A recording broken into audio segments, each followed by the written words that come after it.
ನಮಸ್ಕಾರ, ನೀವು ನೋಡ್ತಾ ಇದ್ದೀರಾ ನ್ಯೂಸ್ ಫಸ್ಟ್. ನಾನು ವಿದ್ಯಶ್ರೀ. ಒಂದ್ ಕಡೆ ಸಾರಿಗೆ ನೌಕರರ ಮುಷ್ಕರ ಮುಂದುವರೆದಿದೆ, ಮತ್ತೊಂದು ಕಡೆ ಮಹತ್ವದ ಸಭೆಯನ್ನ ನಡೆಸುತ್ತಿದ್ದಾರೆ. ಆ ಸಭೆಯಲ್ಲಿ ಏನ್ ತೀರ್ಮಾನವನ್ನ ಕೈಗೊಳ್ತಾರೆ ಎನ್ನುವಂತಹ ಕುತೂಹಲ ಇದೆ. ಎಲ್ಲದಕ್ಕೆ ಸಂಬಂಧಪಟ್ಟ ಹಾಗೆ ಲೈವ್ ಅಪ್ಡೇಟ್ಸ್ ನ ನೋಡ್ತಾ ಹೋಗೋಣ. ಅದಕ್ಕೂ ಮೊದಲು ಈ ಕ್ಷಣದ ಹೆಡ್ಲೈನ್ಸ್.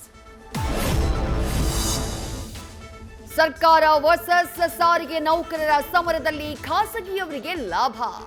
569 ಕೆಎಸ್ಆರ್ಟಿಸಿ ಬಸ್ ಪೈಕಿ ಕೇವಲ 137 ಬಸ್ಗಳ ಕಾರ್ಯಾಚರಣೆ.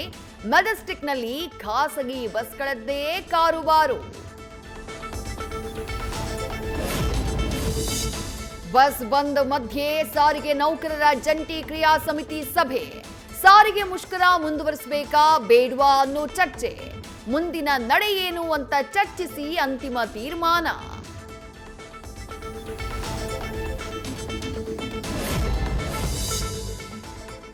ಸಾರಿಗೆ ಮುಷ್ಕರ ರದ್ದು ಕೋರಿದ್ದ ಪಿಐಎಲ್ ವಿಚಾರಣೆ ನಡೆಸಲಿರುವ ಹೈಕೋರ್ಟ್ ದಿನದ ಮಟ್ಟಿಗೆ ಮುಂದೂಡೋಕೆ ಸೂಚಿಸಿದ್ರು. ಇವತ್ತು ನಡೀತಾ ಇರೋ ಮುಷ್ಕರ ಈ ಬಗ್ಗೆ ಹೈಕೋರ್ಟ್ ಪ್ರಶ್ನೆ ಮಾಡುವ ಸಾಧ್ಯತೆ.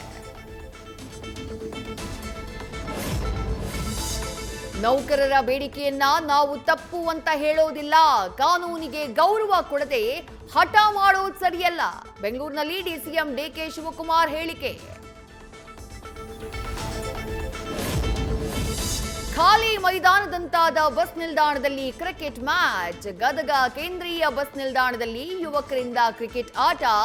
ಕ್ರಿಕೆಟ್ ಆಡಿ ಎಂಜಾಯ್ ಮಾಡ್ತಾ ಇರೋ ಯುವಕರ ಗುಂಪು.